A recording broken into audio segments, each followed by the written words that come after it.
I want to welcome you to our webinar on foreign trade zone strategies, mitigating the impact of tariffs on your business. Obviously, a very large topic, very timely and sensitive these days. I am Kate Maynard. I'm the Director of Planning and Economic Development for the Capital District Regional Planning Commission. And I'm here today in my role as administrator of the Foreign Trade Zone 121, which is an area of the Capital Region part of the state. With me here is some great expertise and varied perspectives. So you see on top of your screen, Brandy Stoddard, who is an FTZ consultant from Copper Hill. We have Don Lynch, who's a senior project manager from TDO, or Train, Develop, and Optimize. And we also have Carrie Baker Scott Sr., who's international trade manager from New York State ESD. I want to first give a very sincere thank you for Fuse Hub and CEG for collaborating, seeing the need and wanting to help get more word out on the Foreign Trade Zone program and assisting us in putting this together and offering the venue to speak today about this. So if we could advance to the first slide. What we're going to talk about today, give us a little introduction and our agenda. We're going to be able to cover the current trade environment very briefly. This is something I know we are all living and breathing these days from this vantage point, so won't talk too much about that. We will talk about what is a foreign trade zone, give you some context for how it operates, what the benefits are, and how they could apply to mitigating tariff impact and your longer-term supply chain strategies. Strategic benefits for importers and exporters. Brandy Stoddard is going to offer some case studies and industry requirements from her assistance of many businesses within the foreign trade zone realm. And then we're going to get a little more global and have Don Lynch as well as Carrie Baker Scott give us some thoughts on responding to tariffs more generally, and as well as some information on the Global New York program that ESD runs. Finally, we'll have a chance for Q&A and have a chance to offer any responses to questions you have as we go through the material. You, of course, are welcome to contact us as well afterwards. We'll have a slide that gives you our contact information so you can reach out.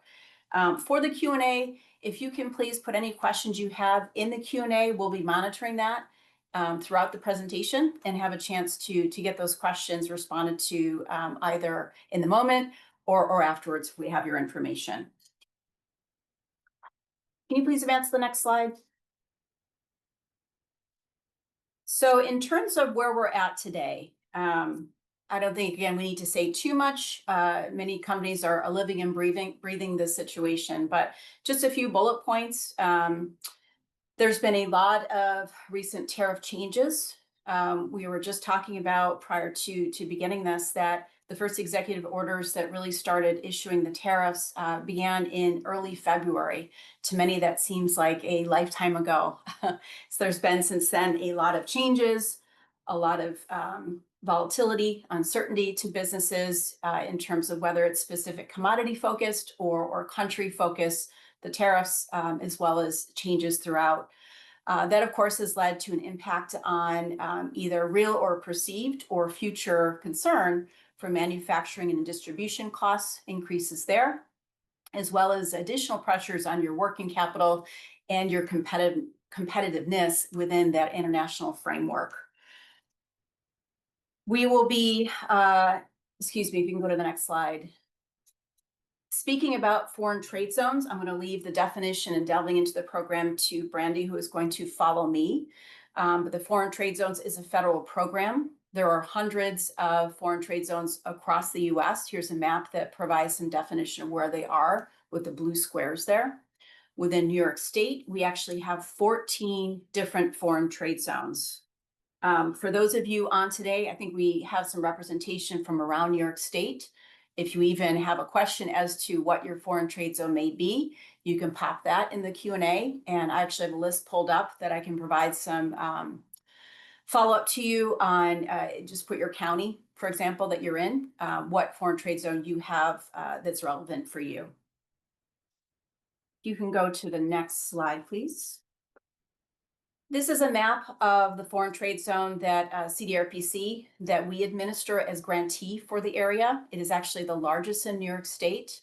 So within our foreign trade zone area, we have 10 counties that we serve. with this program. Again, it is the largest. It's one of those 14 I mentioned within New York State.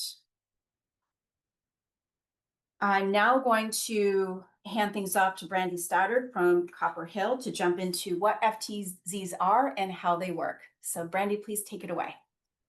Thank you, Kate. Pleasure to meet everyone. Brandy Stoddard with Copper Hill.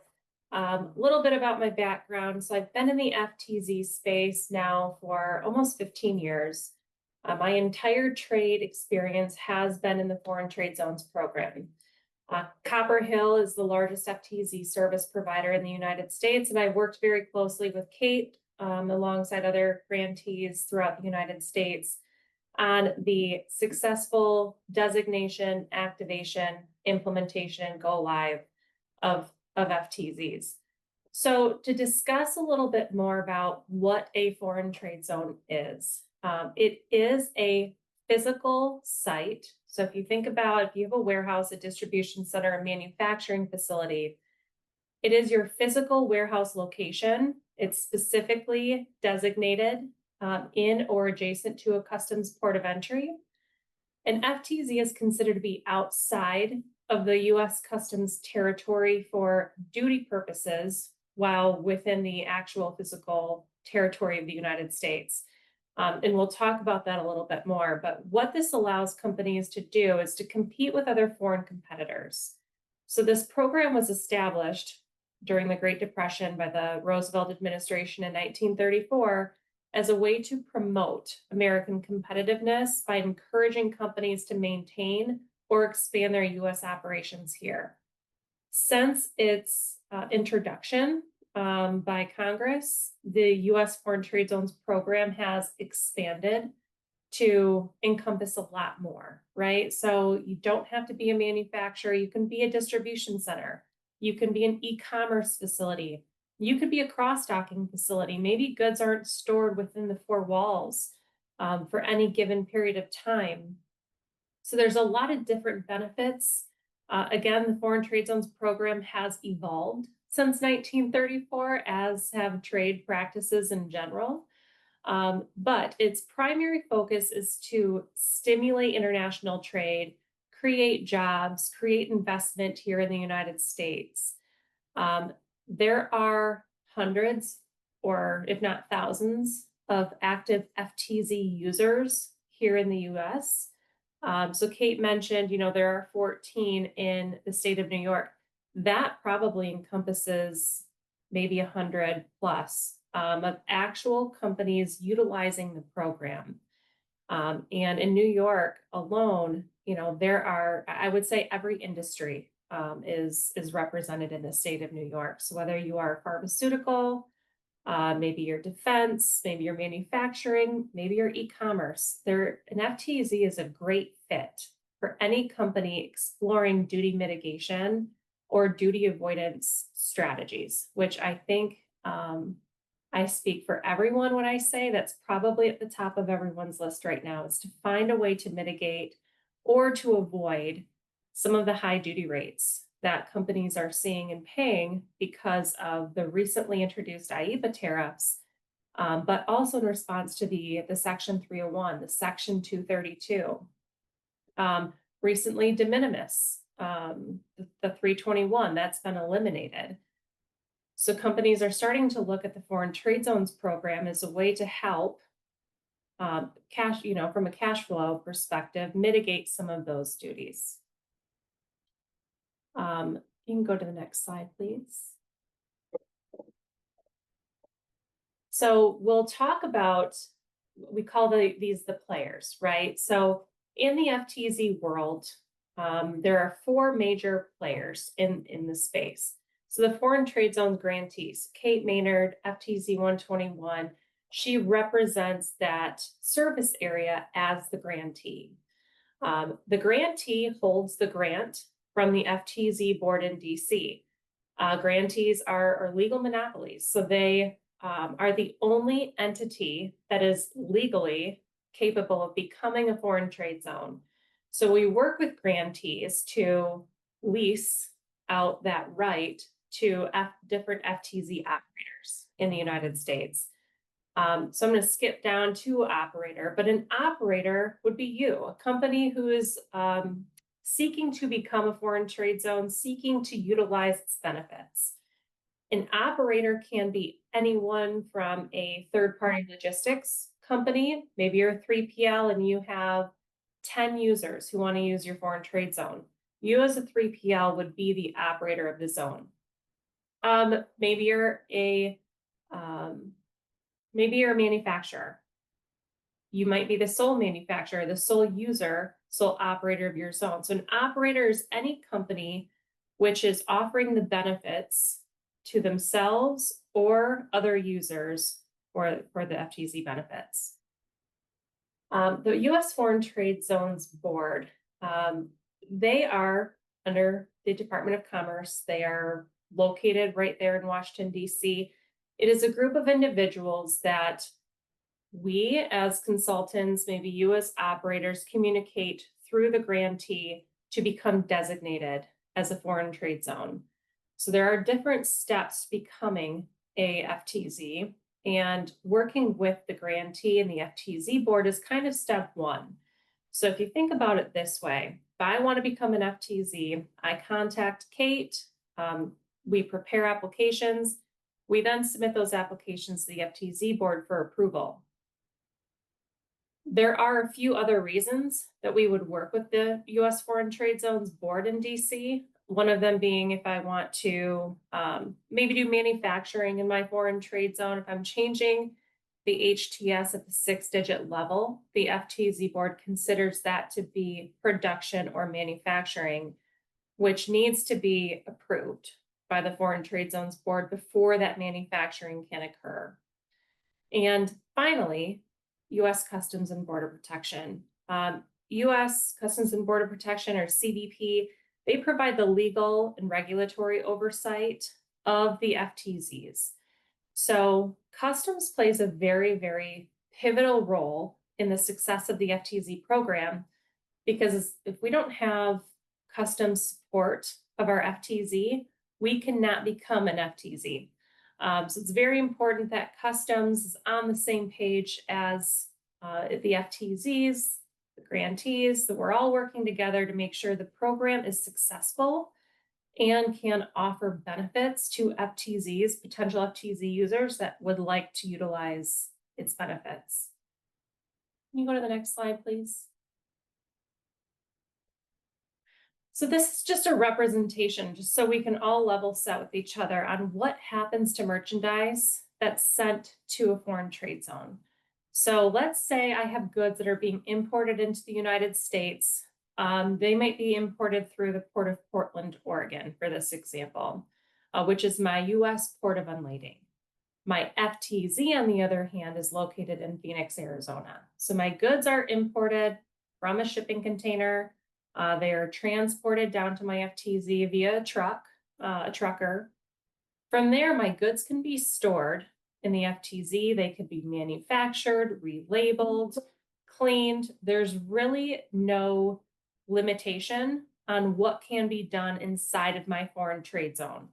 So, and again, your foreign trade zone is your physical warehouse space, physical manufacturing plant. When goods are leaving my foreign trade zone, it's one of two ways. It can be entered into the commerce of the United States, where duties, taxes, and fees are paid, or it can be exported. And we'll talk about this a little bit more in the next slide on some of the export savings or duty elimination possibilities. But if goods are entered into the commerce of the United States, that at that point, goods are placed on a 7501. Again, you pay the duties, taxes, and fees, but there are benefits with an FTZ on that entry benefit, which we'll talk about here in just a moment as well. So can you go to the next slide for me? Perfect. All right. So really what we all came here for, right? How can FTZs help me? What are the benefits of a foreign trade zone? So first, inverted tariff benefit. And I want to put a big asterisk next to this because, you know, while the Foreign Trade Zones program was developed to support U.S. manufacturing, there is a significant disadvantage for FTZs right now for this benefit alone. So typically, under normal circumstances, let's forget IEPA was ever put into place in 301. Let's pretend it doesn't exist for a minute. An inverted tariff benefit is a manufacturing benefit that allows companies to import components at a higher duty rate than that of the finished good, which is manufactured in the US FTZ. Let's pretend I make vacuum cleaners for a moment. So a vacuum cleaner, if I were to import a vacuum cleaner, it's duty free. But to manufacture my vacuum cleaner, I have to import a handle at 10% duty, and a motor at 5% duty, and other various components that have a higher duty rate of 0. If I'm manufacturing in my US FTZ, what I do is I import those higher rate components, manufacture it.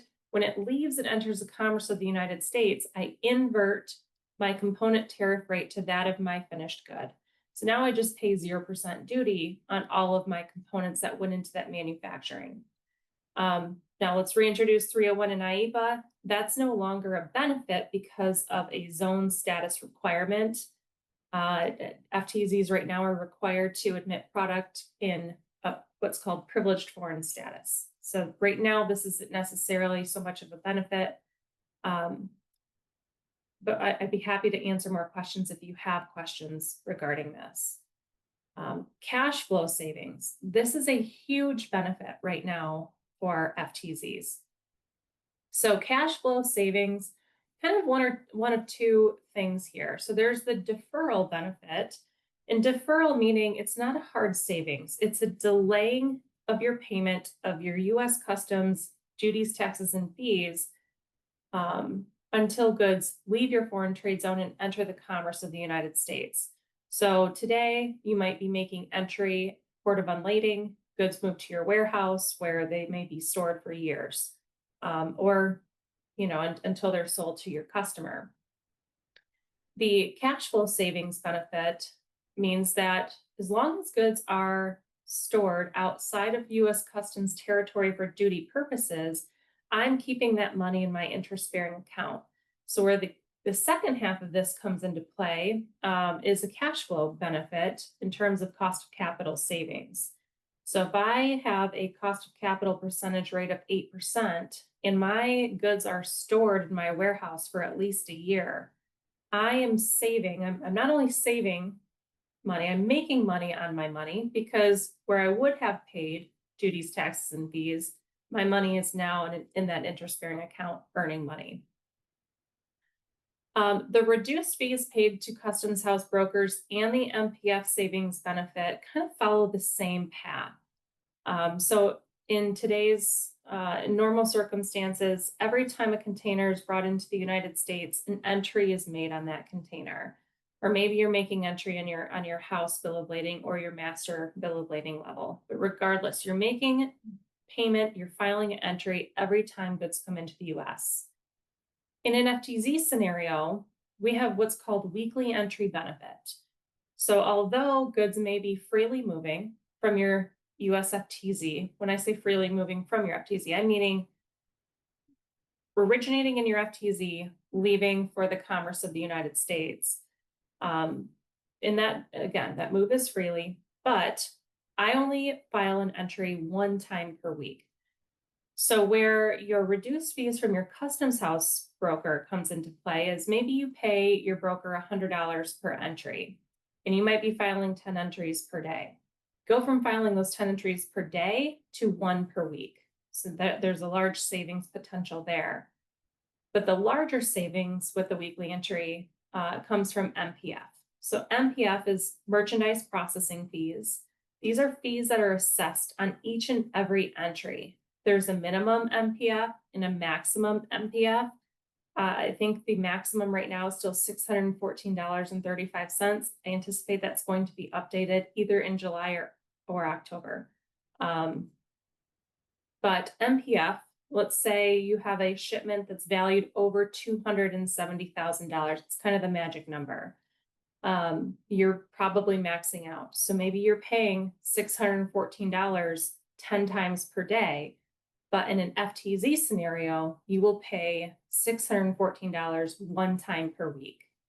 So for large, high volume distribution centers, for our e-commerce companies out there, maybe you're transloading or cross-docking goods.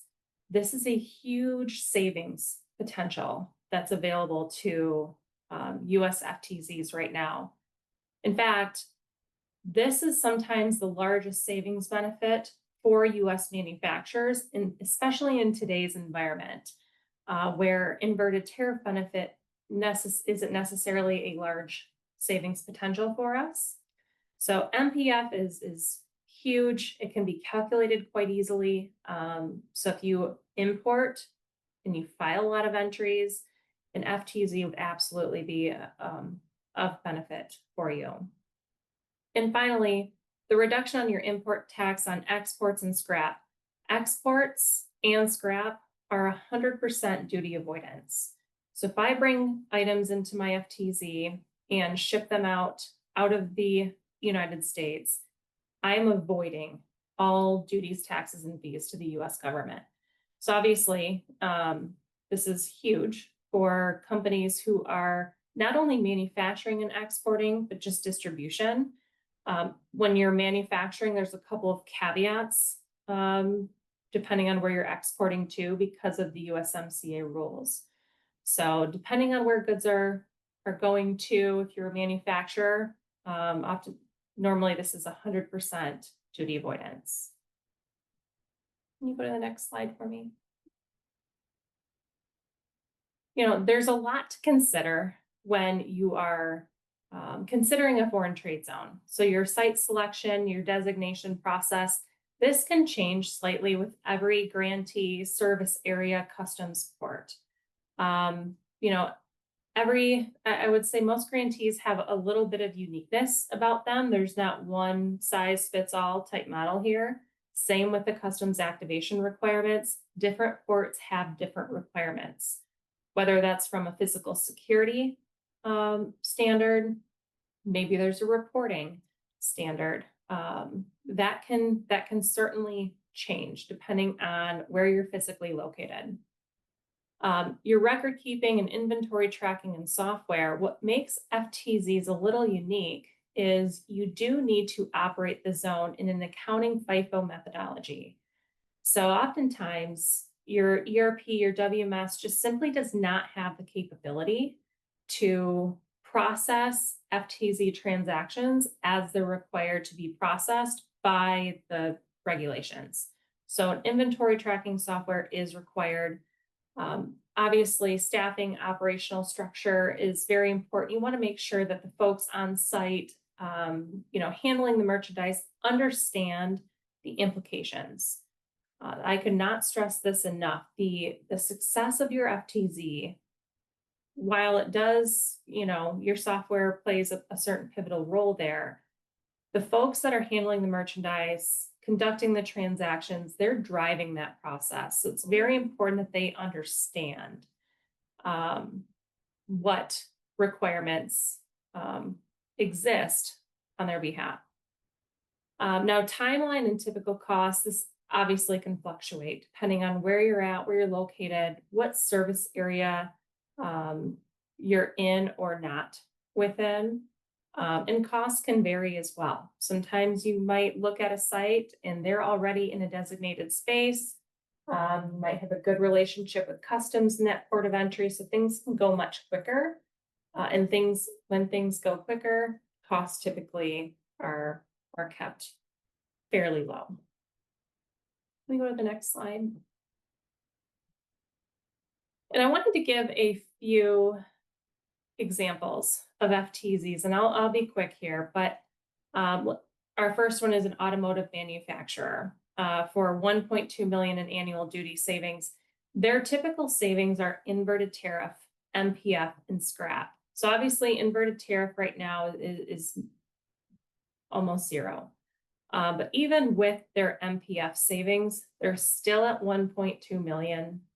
Scrap is huge. Scrap is 100% duty avoidance. So in the manufacturing process, if I have yield loss, if I have maybe items are destroyed, they're broken during the manufacturing process, those can be thrown away and physically destroyed, and I can avoid the duty payment to customs. The consumer electronics importer. So this is duty elimination because they're re-exporting their inventory. So this is a client of mine. They're manufacturing circuit boards in Michigan. And they bring items in from China. They bring items in from really all over the world. And they're creating these circuit boards, and all of these circuit boards are being exported to Grand Cayman Island. So they are avoiding 100% of 301 tariffs, the IEEPA tariffs, the normal Chapter 1 through 97 tariffs, because they are not entering the commerce of the United States. Their benefits are just wildly enormous. And finally, the medical device distributor.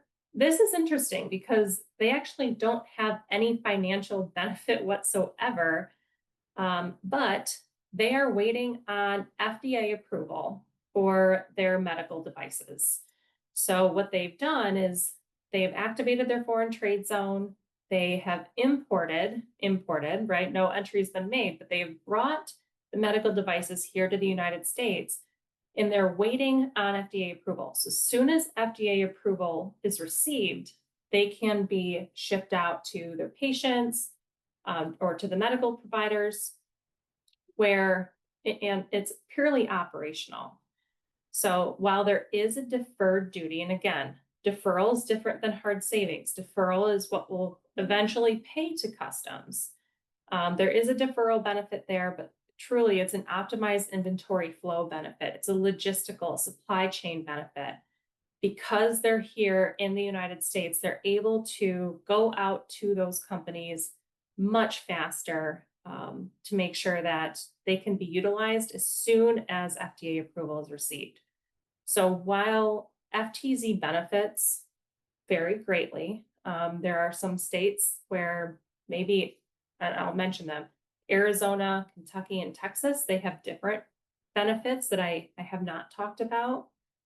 They have real property tax benefits. So sometimes, and folks in those states, they decide to become a foreign trade zone simply to see ad valorem tax benefits.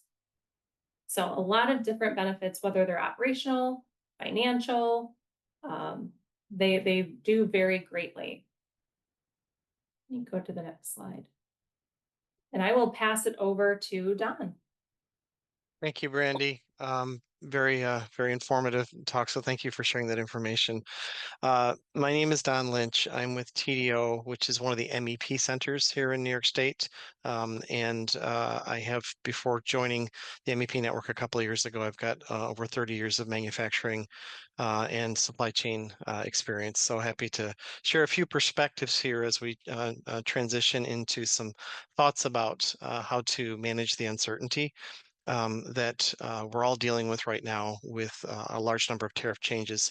There's a lot changing, and while there is not one single solution that's best for everyone, I did want to at least share a few perspectives on the types of things that we're recommending for our clients right now. First is to form a cross-functional team.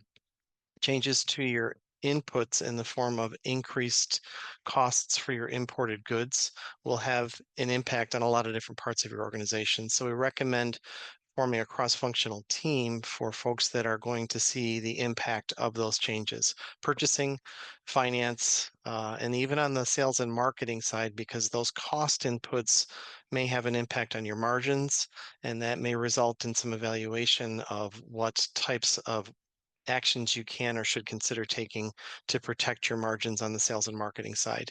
And then finally, legal.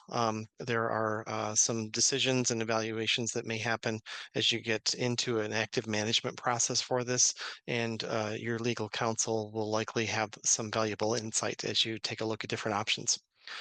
Second is to communicate frequently with your licensed customs broker. If you don't have a relationship with a licensed customs broker, this is a great time to set one up. If you do, there's a lot changing. We're on revision 13 of the U.S. Harmonized Tariff System schedule for this year. Typically, there's 1 to 2 revisions per year. So far this year, we're on the 13th revision. So there's a lot changing, and your licensed customs broker is really the person that's on the front line dealing with these changes on a regular basis. They may have a trade compliance partner in their firm, or they may be that person. In either case, work directly with your licensed customs broker or someone in their firm to get the facts. There's a lot of hype. There's a lot of information coming at us from various channels. Work with someone that's in the middle of this on the front lines and obtain the facts on current and expected tariffs that will impact your business. Next is to actually assess the impact of the tariffs to your business. What does that mean to your purchasing costs? How does that roll through your bill of material structure and ultimately affect your costs and your profitability? And then, depending on what you decide to do to maintain your margins or at least protect your margins to some extent, what does that mean to your sales prices? And how does that impact your ability to market and sell your product in your respective markets that you're competing in? I was meeting with someone last week on this particular strategy. They're closely monitoring not only their own input costs and the margin impact that's affecting them, but they're also monitoring their competitors' pricing, who are subject to the same type of import tariffs that are changing. And so they're watching to see what happens in the marketplace and what types of price increases are being passed through because of the inputs that are being increased. And then finally, as Brandy did an excellent job of sharing with all of us, there's a lot of options to consider. Free trade zones is one, and there's a lot of nuances within that that have different forms of benefit. So evaluate options. Use this cross-functional team to look at different options. Some options to consider is negotiate cost sharing with your suppliers. So don't assume that because there's a tariff that you're going to need to take 100% of that tariff for your own cost. Have that conversation with your suppliers to see if there is some type of cost sharing or at least a deferral. Now, you may not be the direct importer, so this is especially important if you're buying from a supplier who is importing. They may be able to delay the cost increase if they're burning off existing stock, or they may be willing to share that cost with you, that cost increase with you. So make sure that you understand who's paying for what and what the potential savings can be if you're able to negotiate some type of cost sharing or deferral. Verify or update your harmonized tariff system codes. Confirm that you're in the right accurate code. Again, this is going back to your licensed customs broker for help with that. But if there's a way to correct a harmonized tariff system code, which may lower your duty or tariff exposure, that's certainly something to take a look at. It may not result in benefits, but at least confirming that you have the right HTS codes assigned to your imported goods is an important thing to do in this team, and then see how that impacts your exposure. Change your product designs. So as we kind of go down the list, they get a little harder. They take a little longer. But if you think of you're paying for the value that someone else is providing to a product, if that's happening outside of the US, it's potentially subject to duties or tariffs. If you can change your design so that there's less imported content and more content that can be provided inside of the US or from a country that isn't subject to the same level of duties and tariffs that you're experiencing at this moment, then take a look at changing the product design to see if you can reduce your tariff or duty exposure. We talked about foreign train zones, drawbacks, deferrals, and inversions, so I won't repeat anything that Brandy did a great job of sharing with us. Look at alternate suppliers. It's very rare that you have a true sole source situation. You may choose to be single sourced, but there may be competitors in the marketplace that if you haven't evaluated in a while, it may be a great time to look at those. They may have different supply chains that are not exposed to the same level of tariffs as your current supplier. So take a look and see what other suppliers potentially can offer for you to try to manage or offset some of those costs. And then finally, if necessary, most businesses do intend to make a profit. And so if your costs are increasing, there's a requirement or a duty to take a close look at your margin performance and figure out how to maintain an acceptable margin so that your business is sustainable. That may involve cost increases that have to be passed on in the form of price increases. It's certainly not a first resort that we advise to folks. There's a lot of things on the list ahead of this, and there are other ideas too that may potentially help offset these costs. But if you're in that situation, keep in mind that your purpose as a for-profit company typically is to try to make a profit and to protect that and to protect the sustainment of your business. Consider what you need to do to maintain that acceptable profit and to be able to continue to invest and grow your business. Okay, I'm going to turn this over to Carrie now. Carrie from Empire State Development, who will talk about Global New York. Thank you, Don. I'm Carrie Baker Scott. I'm a senior international trade manager with Empire State Development Global New York, which is the international division. And I'm going to give you a brief overview of some of the programs and ways that we can support New York State companies with their exports. So many of you are probably familiar with Empire State Development, whose mission is to grow the state economy, to encourage business development and job creation. And they do it through a number of tools, including loans, grants, tax credits, etc. Next slide, please. Global New York is the international division of Empire State Development, and our role is to assist small businesses to export their product or service globally. We also work to attract international businesses that are considering expanding into New York. Our focus is 500 or less employees. Next slide, please. So this is a list of our Global New York team. We are headquartered in New York City, and we have regional staff throughout the state. Today, I'm presenting on behalf of my colleague, Catherine Bamberger, who is located in the Albany area, and she covers the North Country, Mohawk Valley, and the Capital District. Next slide, please. Global New York has foreign offices throughout the globe.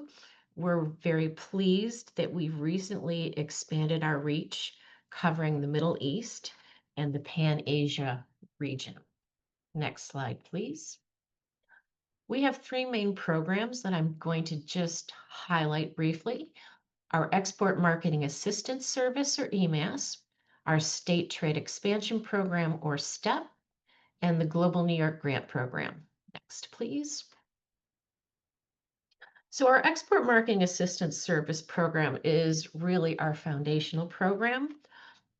We have foreign offices throughout the globe that will help New York State businesses find distributors and sales agents. They can provide local market expertise, customized research, and partner identification for businesses targeting different markets.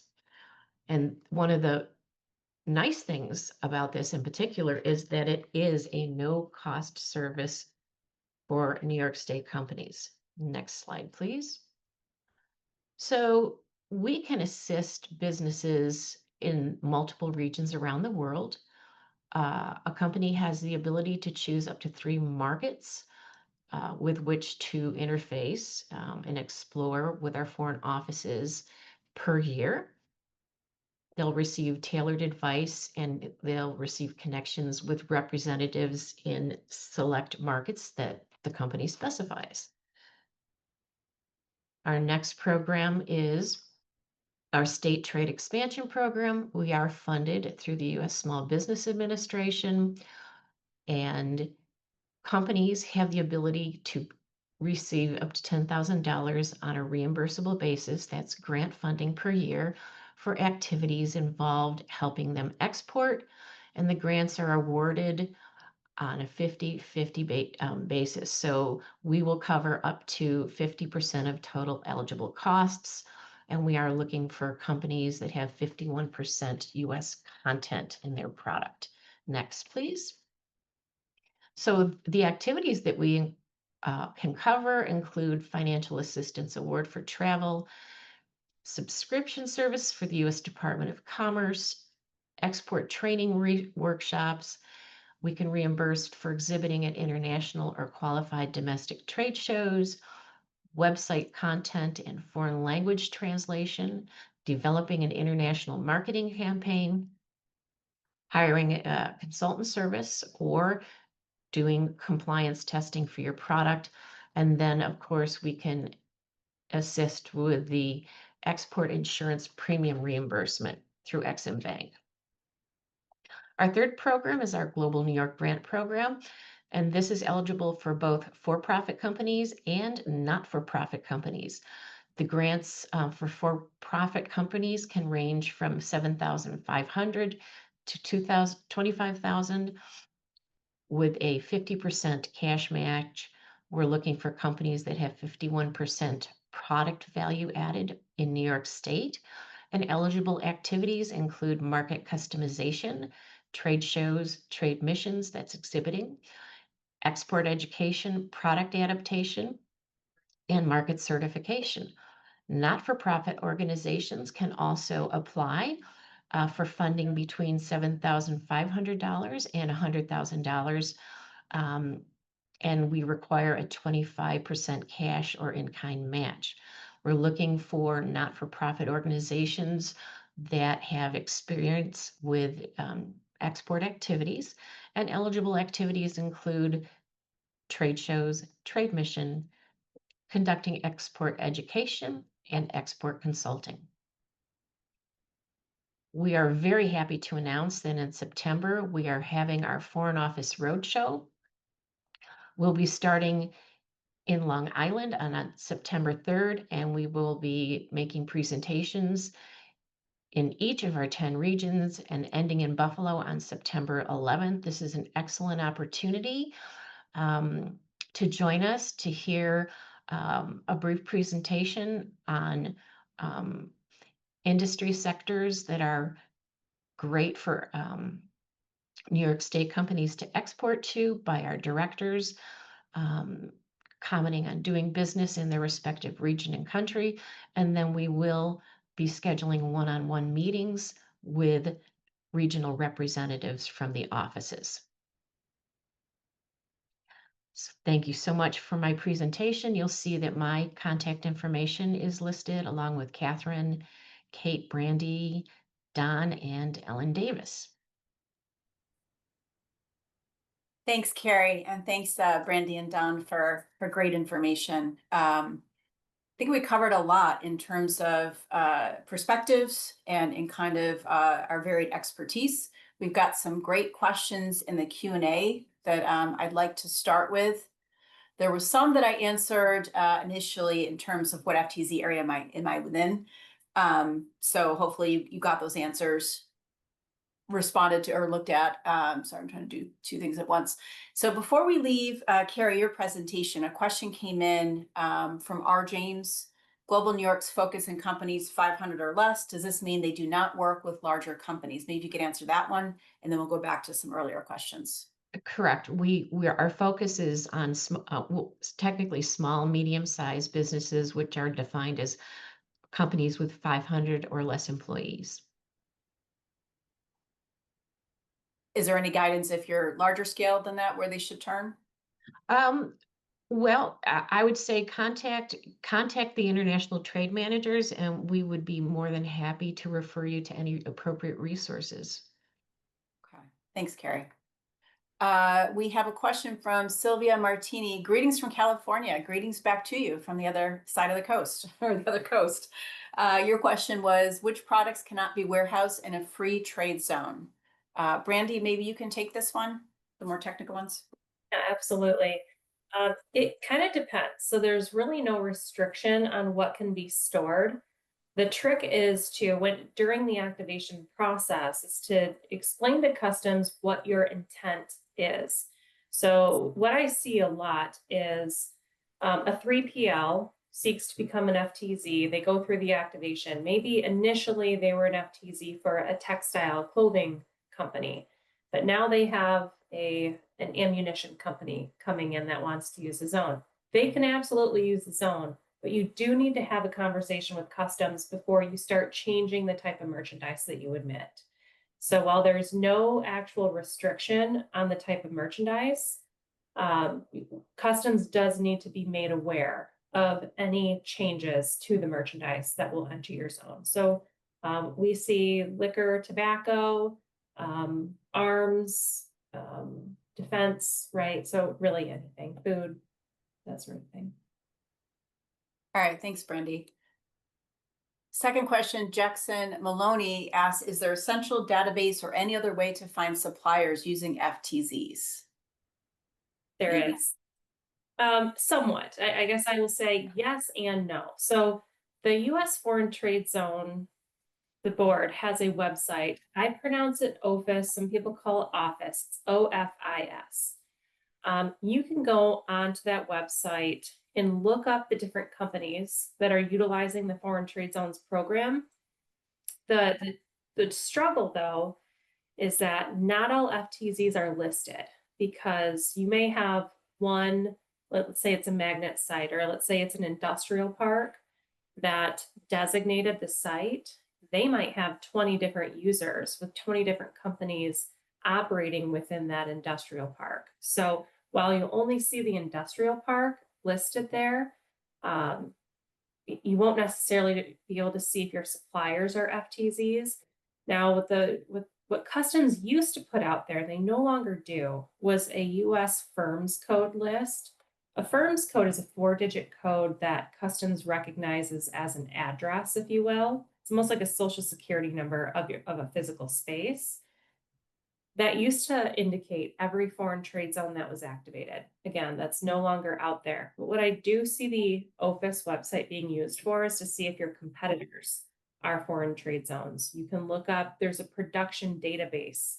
So you can look up different FTZs that are producing in an FTZ. Just to add on to, from the grantee perspective, so in our region, our 10-county area, we do get requests every now and then. They've been more frequent of late. So for example, a company looking for a place for warehousing within an FTZ. So in transit, especially, we do get those requests. Unfortunately, I'm not able to provide a running company that's within the FTZ for that. So it's something I do mention to varied operators or warehouse operators that's a potential opportunity as well as the movement between the FTZ zones. Brandy, I think you touched on that, but that's something that also seems to be a value, especially of late, to users that I've worked with, is the ability to transport goods between FTZ sites, so within zones. Okay, I've got more flowing in. Please, if you have any additional questions, please put them in Q&A. It's great. We have some additional ones coming in, so we want to make sure to get to them as we can. I'll read this one out loud. Hi, Kate, Brandy, Don, from Sean McGowan. Can equipment that is imported into an FTZ in order to manufacture a widget in the FTZ stay in that FTZ indefinitely to avoid import duties on that equipment? Or is there a time period when the equipment must be returned, exported to the original country? Does this trigger the payment of duties on the equipment upon export or entered into U.S. commerce, thereby triggering the payment of duties? So I think looking for kind of the flow of this particular example and what could happen within that flow might be helpful. It's a great question, and there is a production equipment benefit for U.S. manufacturers. The benefit is when you import the production equipment, and let's say it goes into testing. Let's say it's built and it goes into testing, and it takes 6 months before it's put into production. You can avoid the duties, taxes, and fees on that production equipment until it goes into production. Now, as soon as it's used in production, at that point, you do need to pay the duties on the production equipment. And again, there's a few things surrounding this, and it's a little tricky, and it's handled a little bit more manual, if you will. But you have to the production equipment has to go directly into the foreign trade zone for the U.S. manufacturer. can't make a stop off anywhere first. It's a little specific, but there is a benefit of this. Let's say it doesn't pass testing and it's exported, you avoid all duties, taxes, and fees because it never went into production here in the United States. Excellent. Some good technical ones. Let's hit this one next from Sean Higgins. To apply for a tariff exclusion, is FTZ the place to turn to? We get this one a lot. Brandy, would you mind taking that one again? Sure. So while an FTZ isn't necessarily a tariff exclusion route, now you can store goods in a U.S. foreign trade zone while you're waiting on the exclusion response.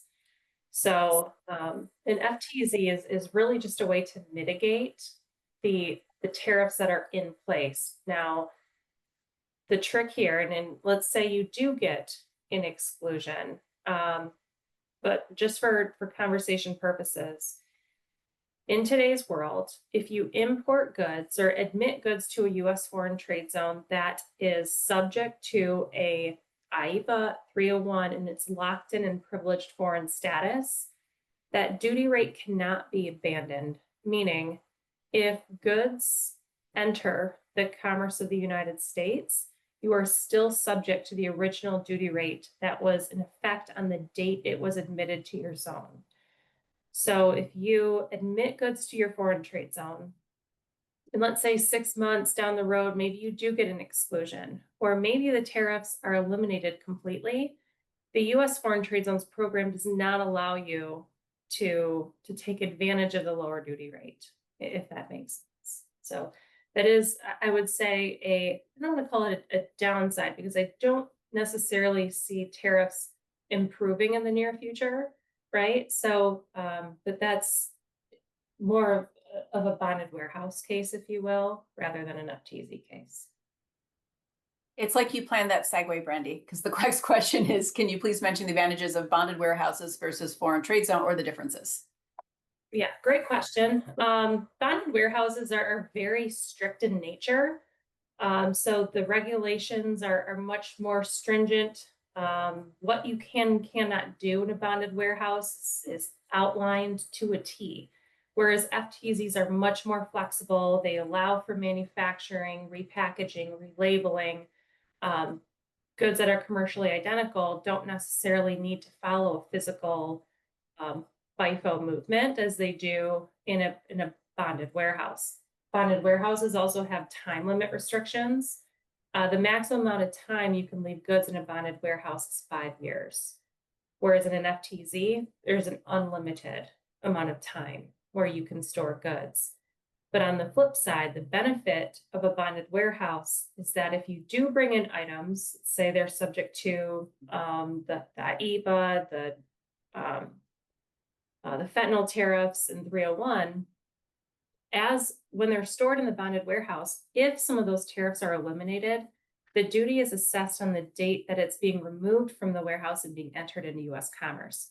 So if you have an opportunity to mitigate, you anticipate some of those duties are going to decrease, sometimes a bonded warehouse can offer those benefits. Whereas in an FTZ, we're locked in and we always have to pay the duty at the time that was in effect at the time the goods were admitted.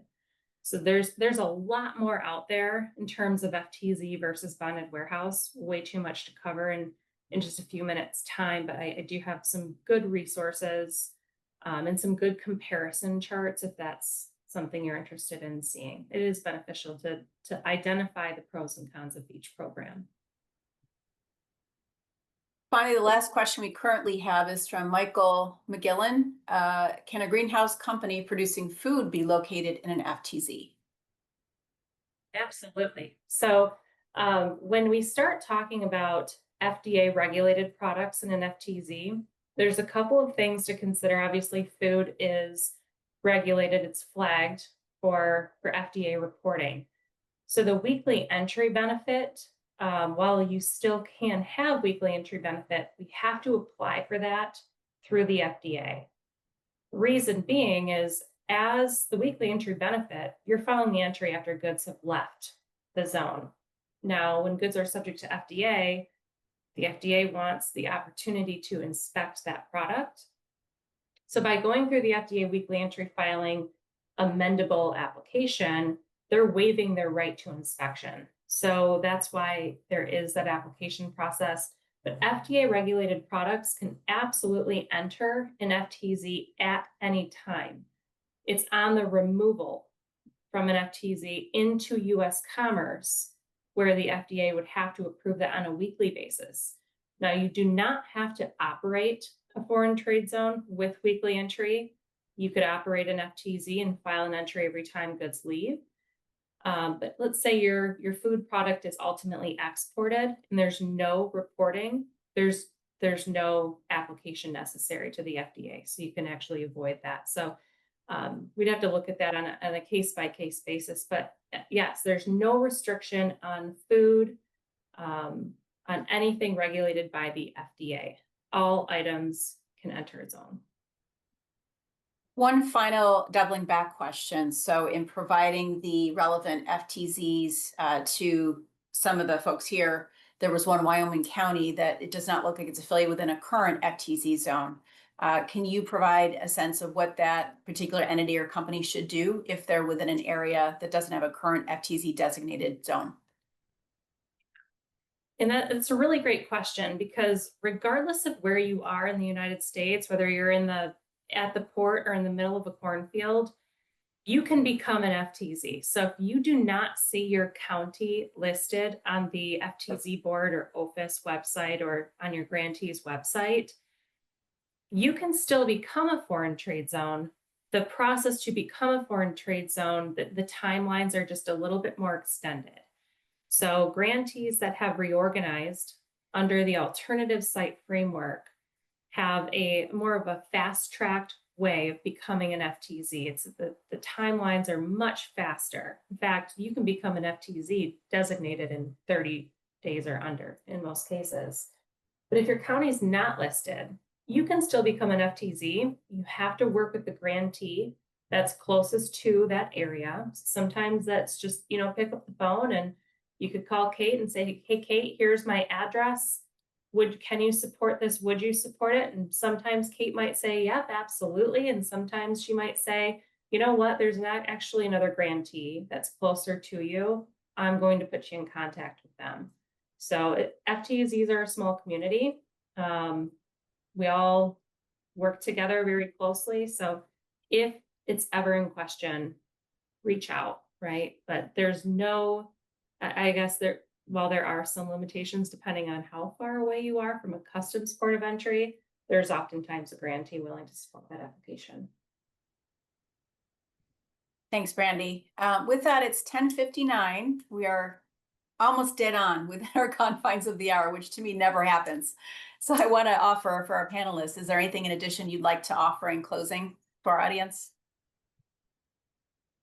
Hey, it's been a pleasure. Thank you for having me. I have nothing to add, but I'm more than happy to answer any questions that come through.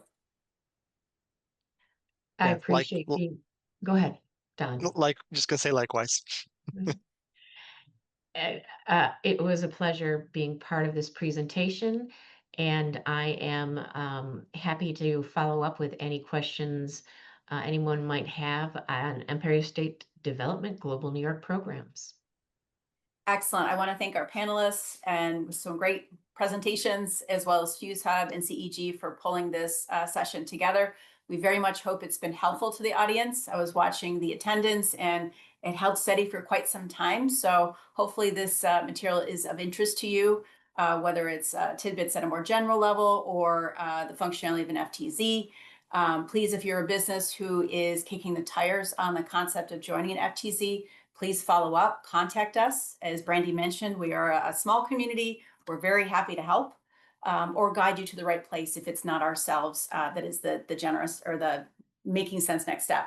I would also say there's some additional items that I guide people to. It's usually a pointed conversation to talk through your operations, understand better what your needs are, your current challenges, ways to potentially diversify how your operations are is where I start. And then also there's some tools such as calculators that I like to utilize with prospective users to see if it really adds up to using an FTZ. So please contact us. We hope it's been helpful. If you're an economic development organization, an EDO, please keep the FTZ program in mind and share with audiences that might be able to benefit from this program. But with that, thank you again for attending. Hope it's been helpful. You're able to find the recording through Fuse Hub in the future. And hopefully everyone will have a very wonderful day. Thank you.